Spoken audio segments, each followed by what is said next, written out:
Friends, माझं नाव Tejas Diliprao Kajale. Physics with Tejas sir या चॅनलमध्ये आपलं स्वागत आहे. आज आपल्याला एक नवीन युनिट स्टार्ट करायचं आहे, कारण आपण माहित आहे का काल जो ऑसिलेशन होता तो ऑसिलेशन संपवला होता, बरोबर आहे. तर आज आपल्याला नवीन युनिट स्टार्ट करायचं आहे आणि ज्याचं नाव आहे kinetic theory of gases and radiation. ठीक आहे. आणि हा माहित आहे का तिसरा युनिट आहे. म्हणजे आपण काय केलं होतं, पहिले युनिट घेतला रोटेशनल डायनॅमिक, नंतर डायरेक्ट जंप मारली 5व्या युनिटवर, बरोबर आहे का. बरं, कारण माहित आहे का ते दोन्ही युनिट कसे होते, लिंकिंग होते. आणि आता आपण घेत आहे तिसरा युनिट, की ज्या युनिटचं नाव आहे kinetic theory of gases and radiation. ठीक आहे. इथे माहित आहे का आपल्याला दोन प्रकारचे पार्ट पाहायचे. एक पाहायचा कायनेटिक थेअरी ऑफ गॅसेस आणि दुसरा पार्ट आहे आपल्याकडे रेडिएशन. ठीक आहे. तर सगळ्यात पहिले पाहून घेऊ आपण कायनेटिक थेअरी ऑफ गॅसेस मध्ये आपल्याला काय करायचं आहे. रेडिएशनचा विचार आपण नंतर करू. ठीक आहे. आता माहित आहे का kinetic theory of gases. Kinetic theory of gases म्हणजे काय, तुम्ही माहित आहे का लेसनचं नाव पाहिल्याबरोबर तुमच्या लक्षात आलं असेल की बा आपल्याला यामध्ये की नाही गॅसेस बद्दल काहीतरी बोलायचं आहे, बरोबर आहे. म्हणजे माहित आहे का आपल्याला या युनिट मध्ये गॅसेस बद्दलची स्टडी करायची आहे. गॅसेस बद्दलची स्टडी म्हणजे कन्सिडर करा आपल्याकडे गॅस आहे, तर त्या गॅसचे जे मॉलिक्युल्स आहे किंवा जो गॅस आहे तो कशा पद्धतीने फ्लो होतो, त्यामध्ये जे मॉलिक्युल्स आहेत ते मॉलिक्युल्स कशा पद्धतीने मोशन परफॉर्म करतात. ओके. त्याच्यानंतर त्या गॅसचं जे प्रेशर आहे ते कसं आपण काढतो, त्याचं व्हॉल्यूम कशा पद्धतीने डिसाइड करतो, आणि तो जो गॅस राहील त्या गॅसवर आपण टेम्परेचर अप्लाय केलं तर टेम्परेचर अप्लाय केल्यानंतर गॅस मध्ये काय फरक पडतो. ओके. तर अशा पद्धतीची माहिती आपल्याला की नाही या युनिट मध्ये पाहायची आहे. म्हणजे इन शॉर्ट या युनिट मध्ये आपल्याला पूर्ण गॅस बद्दलची थेअरी पाहायची आहे, गॅस बद्दलची स्टडी करायची आहे. ठीक आहे. तर आता आपण की नाही स्टार्ट करू. तर सगळ्यात पहिले माहित आहे का कायनेटिक थेअरी ऑफ गॅसेस पाहण्याच्या आधी थोडस आपण इंट्रोडक्शन घेऊ. काय इंट्रोडक्शन घ्यायचं आपल्याला बघा. आपल्याकडे माहित आहे का 3 स्टेट्स असतात. 3 स्टेट्स म्हणजे डायरेक्ट तिकडे नका जाऊ, Maharashtra, Gujarat, Rajasthan. States of matter बद्दल बोलतोय मी. किती स्टेट असतात, 3 state. State of matter. Okay. कोणते कोणते रे. सगळ्यात पहिले असतं आपल्याकडे सॉलिड, बरोबर. त्याच्यानंतर काय असते आपल्याकडे लिक्विड, बरोबर. आणि त्याच्यानंतर सगळ्यात शेवटी आपण कोणाचा विचार करतो, गॅसचा. ठीक आहे. त्याच्यामध्ये सॉलिड म्हणजे रे, सॉलिड म्हणजे माहित आहे का ज्याला स्वतःच काय म्हणतात त्याला शेप असतो, स्वतःच त्याला काय म्हणतात त्याला साईज असते, आहे ना. म्हणजे स्वतःच शेप आणि स्वतःची साईज असते. म्हणजे जर समजा आपण की नाही सॉलिड कुठली पण गोष्ट विचार करा, म्हणजे कन्सिडर करा आपल्याला माहित आहे का दगड इमॅजिन करायचा आहे, तर दगडचं चित्र येऊन जाते सरळ सरळ, बरोबर आहे का. बरं, कारण त्याचा माहित आहे का शेप आणि साईज दोन्ही माहित आहे का स्वतःच असते. ठीक आहे. तर जर समजा आपण सॉलिडचा विचार केला तर त्या सॉलिड मध्ये माहित आहे का जर समजा 2 मॉलिक्युलचा जर आपण विचार करून राहिलो, म्हणजे एक मॉलिक्यूल कन्सिडर केला आणि त्याच्याच बाजूला माहित आहे का मी दुसरा मॉलिक्यूल कन्सिडर केला. ठीक आहे. तर या सॉलिड मध्ये हे जे 2 मॉलिक्युल्स आहेत, या 2 मॉलिक्युल्स मध्ये कुठल्याच प्रकारचं इंटरमॉलिक्युलर स्पेसिंग राहत नाही. म्हणजे ऍक्च्युअल मध्ये ते काही ना काहीतरी स्पेसिंग असते त्यामध्ये, पण त्यांचं जे बॉन्डिंग असते ते बॉन्डिंग खूप मजबूत असते. येऊन राहिलं लक्षात. ते जे बॉन्डिंग आहे ते बॉन्डिंग खूप मजबूत असते, म्हणजे tightly bound to each other. येऊन राहिलं लक्षात. एकदम टाइट बॉन्डिंग असते दोघांमध्ये. ठीक आहे. आणि जर समजा इंटरमॉलिक्युलर स्पेसिंगचा जर विचार केला आपण, म्हणजे आपण इन जनरल तर असं म्हणू की बा इंटरमॉलिक्युलर स्पेसिंग नसतेच, पण त्यामध्ये काही ना काहीतरी स्पेसिंग असते. ते स्पेसिंग आपल्याला मिळते 10⁻⁻10 मीटर, म्हणजे नाहीच्या बरोबर. इंद्रायला लक्षात. म्हणजे नाहीच्या बरोबर खूप स्मॉल अमाउंट मध्ये इंटरमॉलिक्युलर स्पेसिंग असते. तर ती किती मिळते आपल्याला 10⁻⁻10 मीटर. ठीक आहे. तर एवढे माहित आहे का ते घट्ट असतात. ठीक आहे. म्हणजे सरळ सरळ तुम्ही असं समजा ना, जिगरा दोस्ताना. आलं लक्षात. म्हणजे काय म्हणतात त्याला, जिगरी दोस्ती. ठीक आहे. तर हे माहित आहे का एकदम क्लोज फ्रेंड असतात. म्हणजे जर समजा आपण कॉलेजमध्ये क्लोज फ्रेंड असतो, एकाच बेंचवर बसतो, तसे माहित आहे का हे एकाच बेंचवर बसणारे मित्र. कोणते? सॉलिडचे मॉलिक्यूल. त्याच्यानंतर लिक्विड मध्ये. आता लिक्विड मध्ये काय होते माहित आहे का, ते दोन मॉलिक्यूल जर समजा आपण कन्सिडर केले लिक्विडचे, तर त्यामध्ये माहित आहे का काही ना काहीतरी इंटरमॉलिक्युलर स्पेसिंग असते. ठीक आहे. तर हे इंटरमॉलिक्युलर स्पेसिंग ऑब्विसली याच्यापेक्षा जास्त राहते. तर ते कन्सिडर करा 2 × 10⁻⁻10 मीटर एवढं इंटरमॉलिक्युलर स्पेसिंग असेल. ठीक आहे. म्हणजे जर समजा हे एकाच बेंचवर बसणारे असतील, तर हे माहित आहे का एक एका बेंचवर बसेल आणि दुसरा माहित आहे का दुसऱ्या बेंचवर बसेल. येऊन राहील लक्षात. ठीक आहे. तर याच्यामध्ये माहित आहे का फक्त बा मी ओळखतो त्या पोराला. येऊन राहील लक्षात. बस आम्ही की नाही एकामेकांशी फक्त बोलतो, जस्ट हाय हॅलो. ठीक आहे. तर अशा पद्धतीचे हे दोन व्यक्ती की ज्यांच्यामध्ये इंटरमॉलिक्युलर स्पेसिंग थोडीशी वाढून जाते सॉलिड पेक्षा. ठीक आहे. आणि आता माहित आहे का लिक्विडच्या बाबतीत आपण असंही बोलतो, यांना माहित आहे का साईज आणि शेप काहीच नसते. याला तरी साईज आणि शेप असते पर्टिक्युलर, याला काहीच नसते. कारण माहित आहे का जर समजा आपण पाणी घेतलं लिक्विड, ते जर समजा आपण की नाही एखाद्या ड्रम मध्ये टाकलं तर ड्रमचा आकार घेतो, ग्लास मध्ये टाकलं तर ग्लासचा आकार घेतो, फ्लोअरवर सांडवलं तर पूर्ण पसरून जातो. बरोबर ना. तर हे आहे लिक्विड. त्याच्यानंतर गॅस. आता गॅस म्हणजे काय होते रे, एक माहित आहे का पहिल्या बेंचवर बसेल, तर माहित आहे का दुसरा माहित आहे का दुसऱ्या तिकडच्या म्हणजे लास्ट बेंचच्या एकदम कोपऱ्यात बसेल. येऊन राहील लक्षात. तर हे अशा पद्धतीचे दोन व्यक्ती. ठीक आहे. म्हणजे भाई तो माझ्या क्लासमध्ये आहे फक्त एवढं मला माहित आहे, बाकी त्याच्याबद्दल काही विचारू नको. असे गॅसचे मॉलिक्यूल. येऊन राहील लक्षात. ठीक आहे. तर यांच्या मधातलं डिस्टन्स हे ऑब्विसली अजून जास्त असेल, तर ते डिस्टन्स मिळेल आपल्याला 10⁻⁹ मीटर एवढं. समजून राहिलं. तर कन्सिडर करायचं म्हणजे असं लक्षात ठेवायचं, सॉलिड म्हणजे एकदम क्लोज फ्रेंड, एकाच बेंचवर बसणारे. हे माहित आहे का दुसऱ्या बेंचवर बसणारे.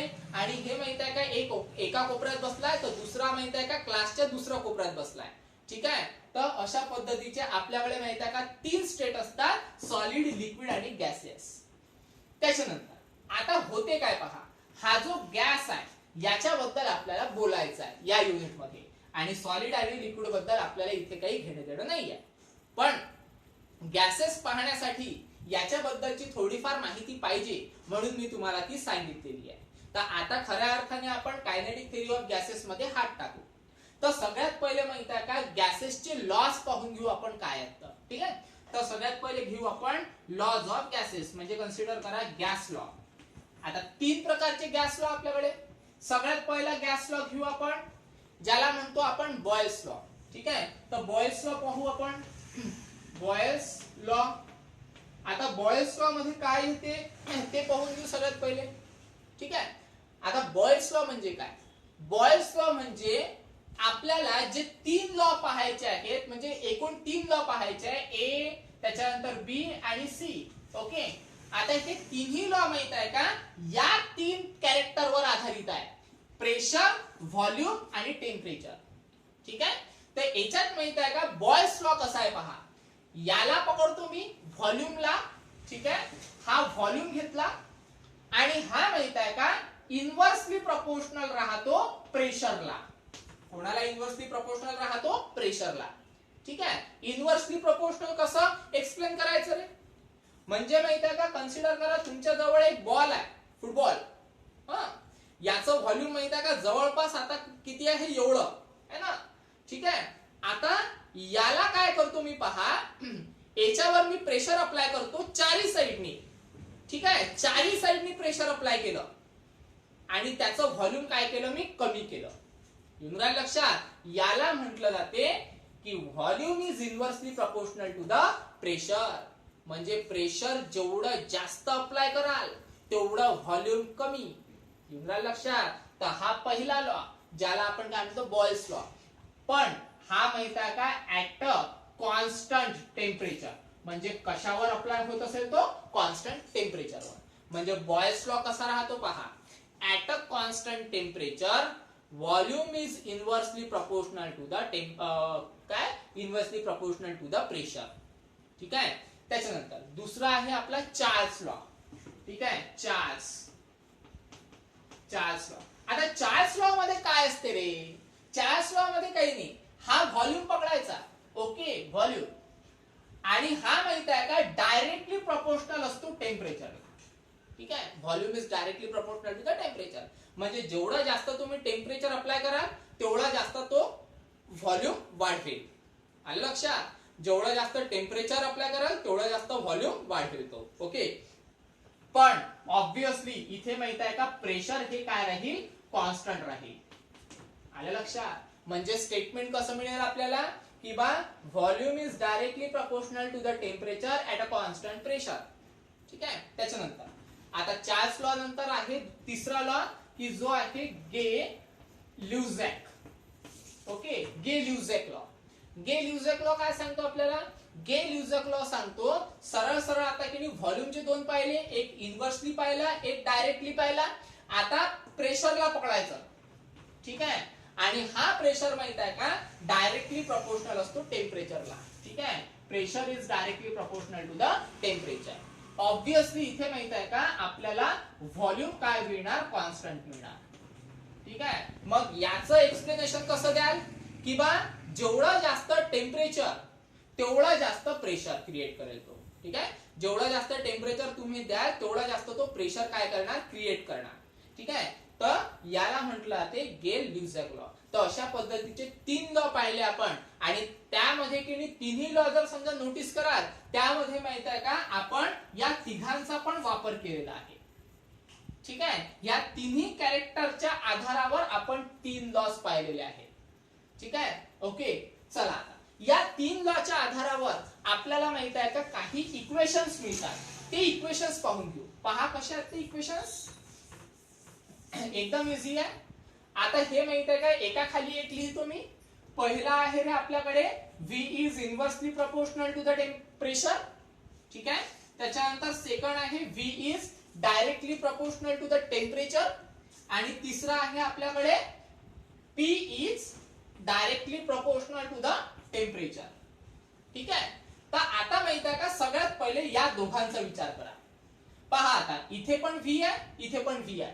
तर लक्षात घ्या इथे V म्हणजे व्हेलॉसिटी नाही आहे, इथे V म्हणजे व्हॉल्यूम आहे. हा, कारण आपण माहित आहे का आताच मागचा जो युनिट पाहिला तिथे माहित आहे का आपण V म्हणजे व्हेलॉसिटी घेत होतो. पण आता माहित आहे का स्टेट चेंज झाला म्हणजे गॅसियस मध्ये घुसलो तर मग तिथे V म्हणजे व्हॉल्यूम घ्यायचं. ओके. ओके. चलो V इथे पण V आहे, इथे पण V आहे. बरोबर. तर V कन्सिडर करा. इथे पण डायरेक्टली आहे, सॉरी इथे इनव्हर्सली आहे, इथे डायरेक्टली आहे. म्हणजे दोघही जण प्रपोर्शनल आहे. हाई प्रपोर्शनल आहे, हाई प्रपोर्शनल आहे. तर प्रपोर्शनल. बरोबर आहे. त्याच्यानंतर इथे आहे 1/P. बरोबर आहे. आणि इथे आहे डायरेक्टली. ठीक आहे. म्हणजे डायरेक्टली प्रपोर्शनल टू T.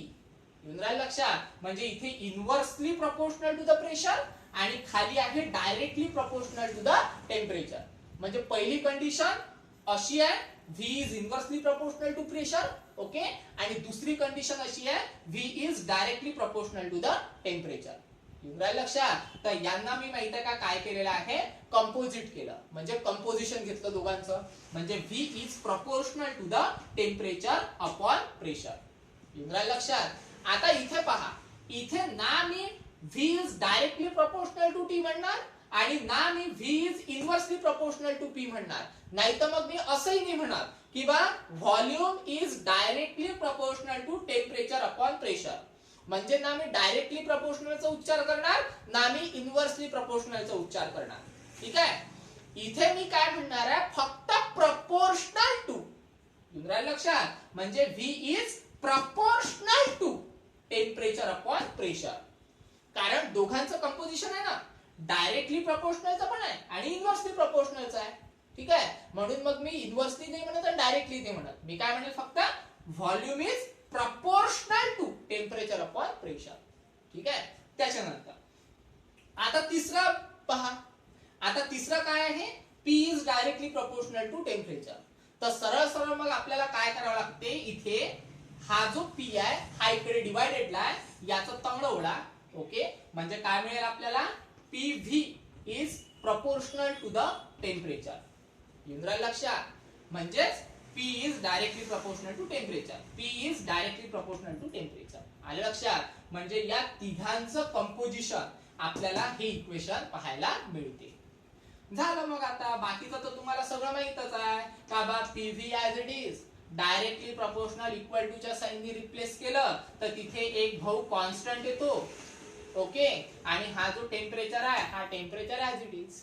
म्हणजेच काय, तर एक काम करा, टेम्परेचर इकडे मल्टिप्लाय ला, याचं तंगडं इकडे, म्हणजे काय मिळेल आपल्याला, PV upon T is equal to constant. Okay, आता PV upon T is equal to constant, याला आपण माहित आहे का इन जनरल असं पण लिहू शकतो. पहा आता, PV अपॉन T याला आपण माहित आहे का असं लिहू शकतो की बा P1 V1 upon T1 is equal to P2 V2 upon T2 is equal to up to so on is equal to PV upon T is equal to constant.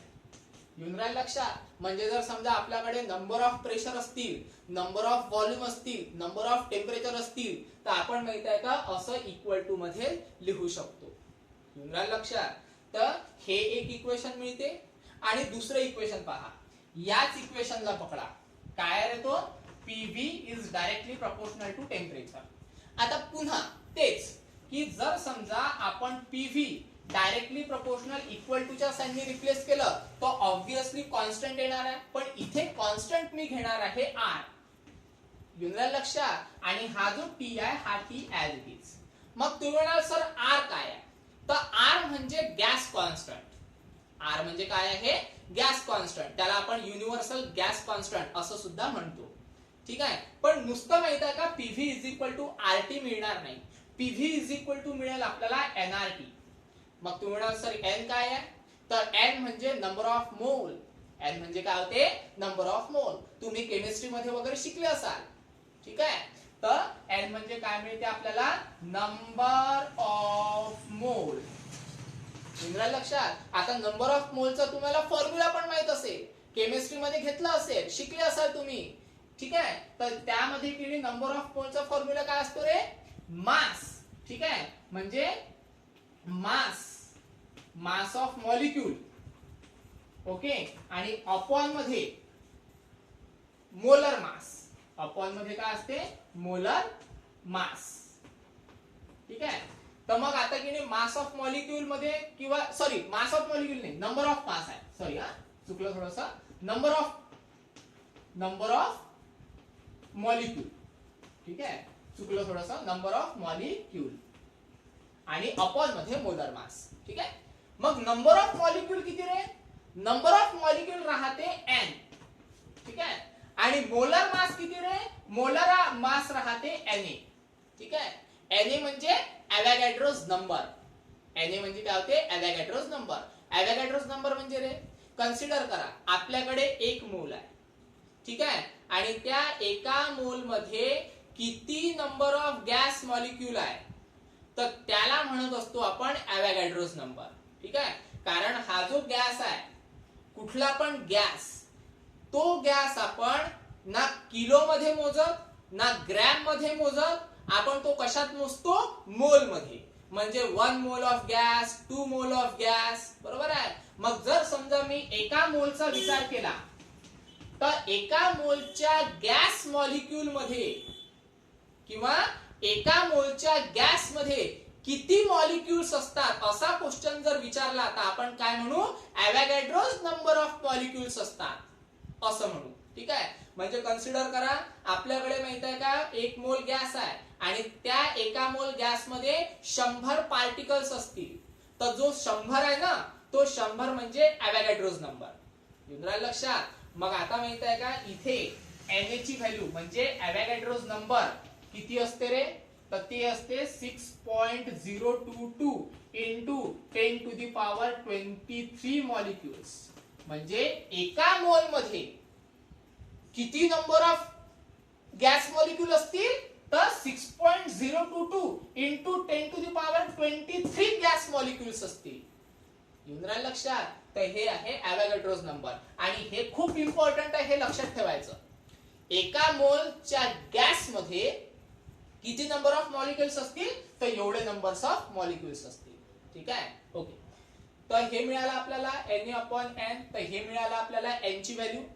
त्याच्यानंतर आता माहित आहे का आपल्याकडे एक अजून व्हॅल्यू मिळते. आता ती कोणती व्हॅल्यू असते, ती व्हॅल्यू असते आपल्याकडे पहा Na इंटू के. ठीक आहे, इज इक्वल टू R. म्हणजे रिअल गॅस कॉन्स्टंट जो आहे त्याची पण व्हॅल्यू आपल्याकडे आहे. ती किती आहे, तर Na इंटू केबी. ठीक आहे, Na इंटू केबी. आता तुम्ही म्हणाल Na ठीक आहे, ॲव्होगॅड्रोज नंबर असतात. केबी म्हणजे काय, तर केबी म्हणजे बोल्ट्झमॅन कॉन्स्टंट. तो पण एक प्रकारचा कॉन्स्टंटच आहे. तुमच्या लक्षात, तर ही पण व्हॅल्यू तुम्हाला लक्षात ठेवायची आहे. येत आहे, तर याला मी माहिती का असं लिहितो लागेल. तर आर ची पण व्हॅल्यू काय मिळणार आपल्याला, तर आर ची व्हॅल्यू काय म्हटली होती आपण, Na इंटू केबी. बस एक काम करा, n ची व्हॅल्यू आणि आर ची व्हॅल्यू या इक्वेशन मध्ये ठेवा. काय आहे ते व्हॅल्यू पहा. ते आपलं सेकंड इक्वेशन पहा. आता PV as it is. Okay, त्याच्यानंतर n ची व्हॅल्यू काढली आपण n/Na. ओके, त्याच्यानंतर R ची व्हॅल्यू काढली आपण Na इंटू केबी. ओके, आणि टी हा ऍज इट इज. चला, जे काटछाट आहे ते काटछाट करा. Na गेट कॅन्सल आणि लास्ट आन्सर आपल्याला मिळते PV is equal to n त्याच्यानंतर केबी इंटू टी. ठीक आहे, तर हे आपलं लास्ट आन्सर. येऊन राहिलं लक्षात. तर हे आहे आपलं इक्वेशन. म्हणजे आपण माहित आहे का 3 फॉर्म्युलावरून, म्हणजे जे आपण 3 लॉस पाहिले त्याच्यावरून 2 इक्वेशन कॅल्क्युलेट केले. एक हे इक्वेशन कॅल्क्युलेट केलं आणि हे दुसरे इक्वेशन कॅल्क्युलेट केलं. यामध्ये P म्हणजे प्रेशर, V म्हणजे व्हॉल्यूम, व्हेलॉसिटी नाही. ओके, V म्हणजे व्हॉल्यूम, N म्हणजे number of molecules. Okay, Kb म्हणजे बोल्ट्झमॅन कॉन्स्टंट, T म्हणजे टेम्परेचर. लक्षात, तर याच्यातली ही व्हॅल्यू, त्याच्यानंतर ही व्हॅल्यू आणि ही व्हॅल्यू, या तिन्ही व्हॅल्यूज काय आहेत महत्वाच्या आहेत. तर व्यवस्थित लक्ष देऊन वाचा ते आणि पाठ करून टाका, रट्टा मारून ठेवा. कारण माहिती आहे का फिजिक्स मध्ये कामात पडणार आणि केमिस्ट्री मध्ये पण कामात पडणार. येऊन राहिलं लक्षात. तर हा होता आजचा पार्ट कशाचा, कायनेटिक थेअरी ऑफ गॅसेसचा. ठीक आहे, काही अडचण असेल तर तुम्ही फोन करून किंवा मेसेज करून मला विचारू शकता. ठीक आहे, आज स्टॉप करू, उद्याला नेक्स्ट टॉपिक पाहू. ठीक आहे, धन्यवाद.